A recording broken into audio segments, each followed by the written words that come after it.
नमस्कार, IBC 24 देख रहे हैं आप। मैं हूं आपके साथ विजय कुमार पंड्या। छत्तीसगढ़ की खबरों की शुरुआत करें, लेकिन उससे पहले बात केंद्र सरकार ने जो लॉकडाउन 30 जून तक बढ़ा दिया है, जैसे अनलॉक 1 कहा जा रहा है, क्या कुछ ढील रहेगी, कैसा होगा वो, लेकिन इसमें राहत को लेकर अंतिम फैसला राज्य सरकार पर ही छोड़ दिया गया है। इस दौरान कुछ रियायत का ऐलान भी है। केंद्र सरकार के गाइडलाइन के मुताबिक 8 जून से होटल, रेस्टोरेंट, धार्मिक जगह और शॉपिंग मॉल खोले जा सकते हैं, जबकि दूसरे चरण में जुलाई महीने में स्कूल, कॉलेज, कोचिंग संस्थानों को खोला जा सकता है।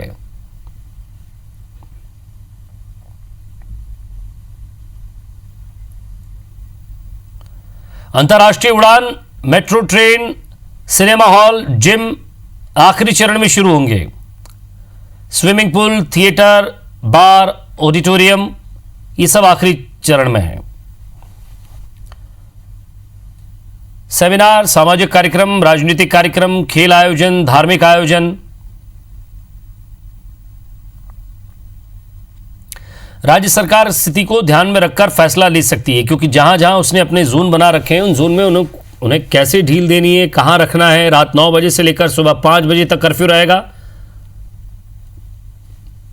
कंटेनमेंट जोन में 30 जून तक किसी भी तरह की कोई राहत नहीं है।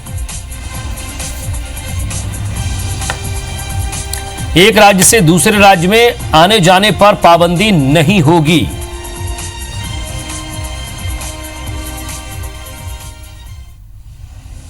और आवाजाही के लिए किसी भी परमिट की जरूरत नहीं होगी।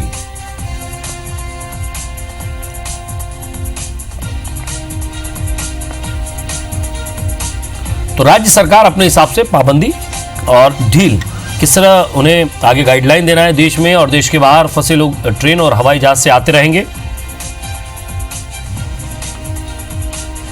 चलिए, और ज्यादा बातचीत के लिए हमारे संवाददाता तहसीन जैदी हमारे साथ जुड़ रहे हैं। तहसीन, जिस तरह से लॉकडाउन 1 से लेकर 5 तक और अब अनलॉक 1 तक ये सफर चला है, और इस अनलॉक 1 में अब जनता चाहती कि थोड़ी ढील हो, लेकिन अंतिम फैसला राज्य सरकार का होगा। इसमें भी आपको अलग अलग तरीके से आगे बढ़ना होगा, और जो सबसे ज़्यादा सेंसिटिव चीज़ें रहती हैं, जिम है, होटल है, बार है, रेस्टोरेंट है, ऐसे रेस्टोरेंट जो बहुत ज़्यादा भीड़ भाड़ बढ़ाते हैं, उनको सबसे आखिरी में रखा गया है।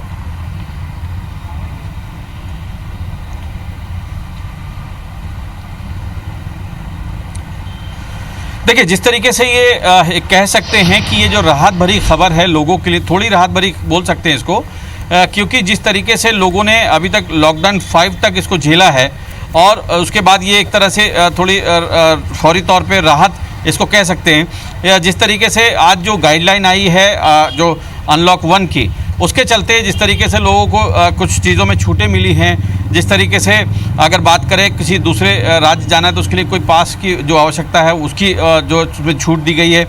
इसके अलावा जो लोगों की सबसे ज़्यादा एक मांग थी, जिसमें मंदिर मस्जिद जो खोलने की जो बात थी, उसको लेके जो है 8 तारीख को उसको ये जो है नई गाइडलाइन की सशर्त उसको उसमें कहा गया है कि उसको खोला जाएगा।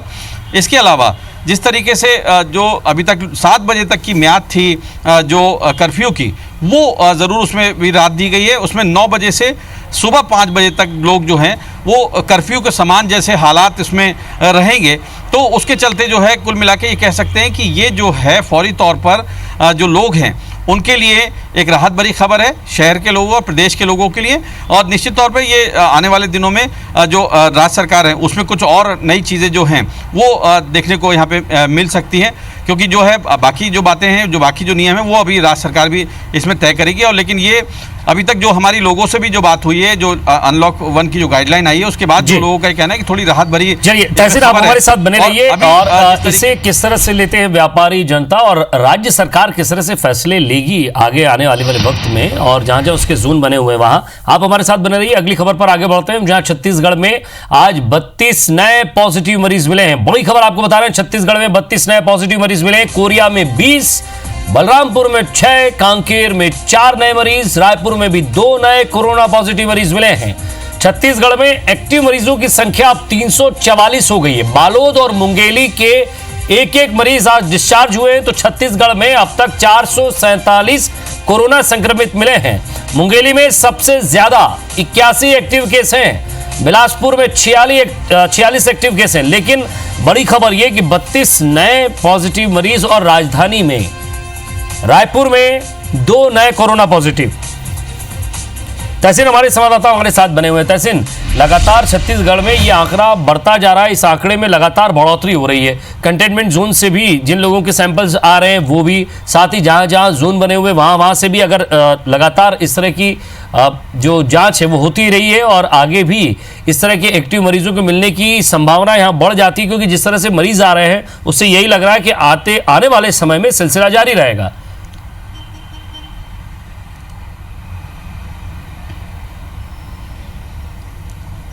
निश्चित तौर पे जिस तरीके से जो है ये पॉजिटिव मरीजों का जो मिलने का सिलसिला जो छत्तीसगढ़ में शुरू हुआ है वो बढ़ता ही जा रहा है। अगर आज की बात करें तो उसमें 32 नए पॉजिटिव केस मिले, जिसमें 2 राजधानी के हैं और दोनों महिलाएं हैं जो अलग अलग इलाकों की। तो उसमें ये बात सामने आई है कि ये जो दोनों हैं ये इनका इलाज चल रहा था, उसके चलते इनको यहाँ पे दिया गया। आने वाले जो दिन हैं उनमें इस बात को भी लोगों को ध्यान रखना है कि जो डिस्टेंस बना के निकले और उसके बाद घरों से फालतू इसमें ना निकले। ख़ासतौर से IBC 24 भी इस बात की अपील करता है कि अनावश्यक ना निकले, अगर बहुत ज़्यादा ज़रूरी है तो ही उसमें निकले। और लेकिन जिस तरीके से क्योंकि केस जो बढ़ रहे हैं उसमें जो है अगर सबसे ज़्यादा अगर केसों बढ़ने की बात करें तो मुंगेली जो है वो एक तरह से नया जो है हॉट स्पॉट बनता जा रहा है छत्तीसगढ़ का।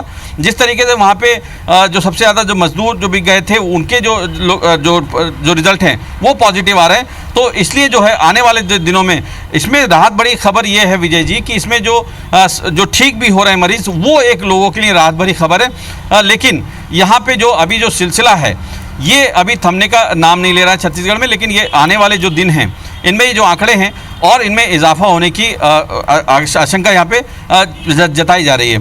लेकिन ये IBC 24 एक बार फिर अपील इस बात की करता है कि अनावश्यक ना निकले, लोगों से सोशल डिस्टेंसिंग बना के रखें और जो है अनावश्यक फालतू बाज़ारों में ना घूमें। जी ठीक।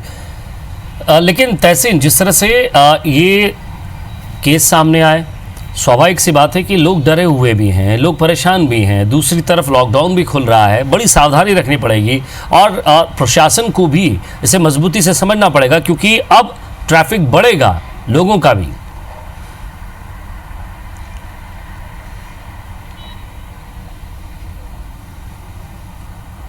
निश्चित तौर पे जिस तरीके से जो है आने वाले जो दिन हैं, जिस तरीके से अनलॉक शुरू होने वाला है 1 तारीख से, तो उसमें ट्रैफिक भी बढ़ेगा।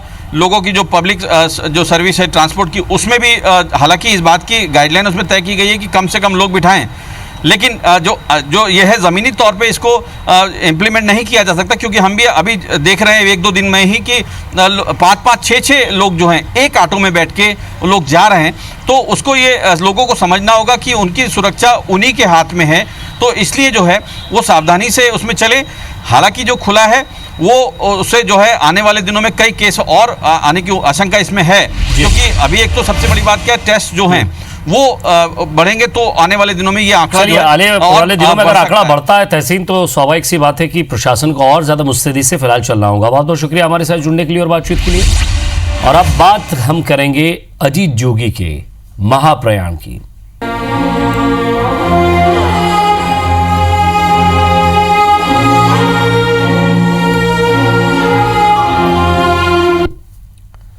छत्तीसगढ़ के पहले मुख्यमंत्री अजीत जोगी का आज गौरेला के ज्योतिपुर ग्रेवयार्ड में ईसाई रीति रिवाज के साथ अंतिम संस्कार किया गया।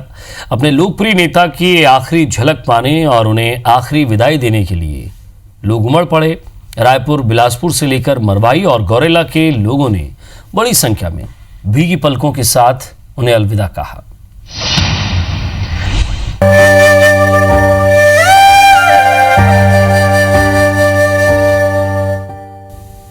अलविदा अजीत जोगी,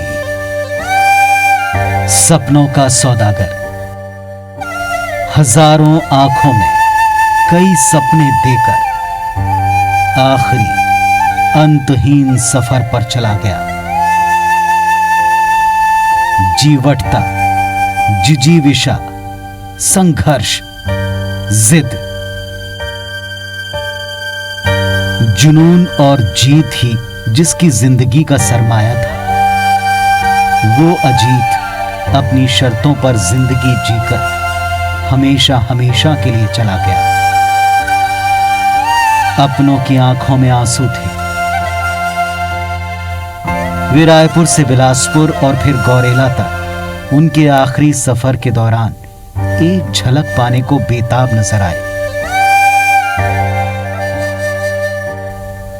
रायपुर के सागौन बंगले से उनकी पार्थिव देह सुबह निकली। गमजदा लोगों का कारवां भी पीछे पीछे चल पड़ा। बिलासपुर में कुछ देर अंतिम दर्शन के लिए उनके सफर को थामा गया। फिर रतनपुर केंदा होते हुए वो आखिरी बार अपने गृह ग्राम अपने घर पहुंचे, जहां हर किसी ने उन्हें श्रद्धा सुमन अर्पित किए। इसके बाद ज्योतिपुर गौरेला के ग्रेवयार्ड कब्रिस्तान में ईसाई रीति रिवाज के साथ उनका अंतिम संस्कार किया गया। इस दौरान अजीत जोगी की पत्नी डॉक्टर रेणु जोगी, बेटे अमित जोगी, बहू ऋचा जोगी, प्रदेश सरकार के मंत्री कवासी लखमा, नेता प्रतिपक्ष धर्मलाल कौशिक, विधायक धर्मजीत सिंह समेत अनेक जनप्रतिनिधि और बड़ी संख्या में उनके अपने मरवाही पेंड्रा गौरेला के लोग मौजूद थे। कब्रिस्तान के गेट के बाहर खड़े लोग उन्हें आखिरी बार नजर भरकर देख रहे थे। हर मोर्चे पर हर मुश्किल को मात देने वाले अजीत जोगी अपने अनंत सफर पर रवाना हो गए। छत्तीसगढ़ के जन्म के साथ ही उसके पहले भाग्य विधाता को आखिरी विदाई देते हुए हर किसी का दिल रो उठा। आसमां ने कहा, जमीन ने कहा, हवाओं ने कहा, जोगी तुम बहुत याद आओगे। शरद अग्रवाल के साथ राजेश मिश्रा, IBC 24, गौरेला पेंड्रा। छत्तीसगढ़ में जल्द ही राजीव गांधी श्रमिक न्याय योजना की शुरुआत होने वाली है और इस योजना का सीधा फायदा राज्य के लाखों मजदूरों को मिलेगा।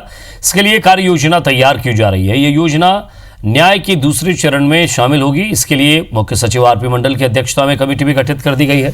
कमेटी जल्द ही अपनी रिपोर्ट सरकार को पेश करेगी।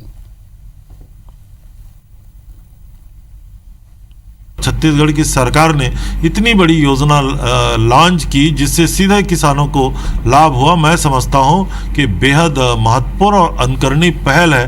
निश्चित रूप से आप भविष्य में देखेंगे अनेक सरकारें इसको अपने अपने राज्यों में लागू करेंगी। एक साथ वो किसानों को देना चाहिए, किसानों को एक साथ एक मुश्त में मिलना चाहिए। खेती बाड़ी का समय है, तो कुल मिला के सरकार जो वादों और जिन घोषणाओं के साथ ये सरकार बनी थी, कहीं पर भी उसका ठीक से क्रियान्वयन करती नहीं दिख रही है। बुजुर्ग महिला की इलाज के दौरान मौत के बाद परिजनों ने जिस अस्पताल पर गलत इलाज का आरोप लगाया था उसकी मान्यता पर सवाल खड़ा हो गया है। परिजनों का आरोप था कि मरने के बाद भी पैसे वसूलने के लिए वेंटिलेटर पर रखे रहा। इसमें बड़ा खुलासा यह है कि हाईटेक सुपर स्पेशलिटी हॉस्पिटल को अब तक मान्यता नहीं मिली है। अब भी जिला मुख्यालय चिकित्सा और स्वास्थ्य विभाग में इस अस्पताल का नाम Apollo BSR super speciality hospital के नाम से ही दर्ज है।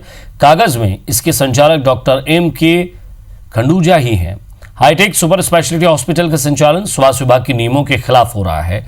बिना जिला प्रशासन के आदेश के कैसे इसका नाम परिवर्तन किया गया, इस संबंध में जिला मुख्यालय मुख्य चिकित्सा और स्वास्थ्य विभाग की तरफ से हाईटेक सुपर स्पेशलिटी हॉस्पिटल को नोटिस जारी करते हुए नाम हटाने के निर्देश भी दिए गए हैं।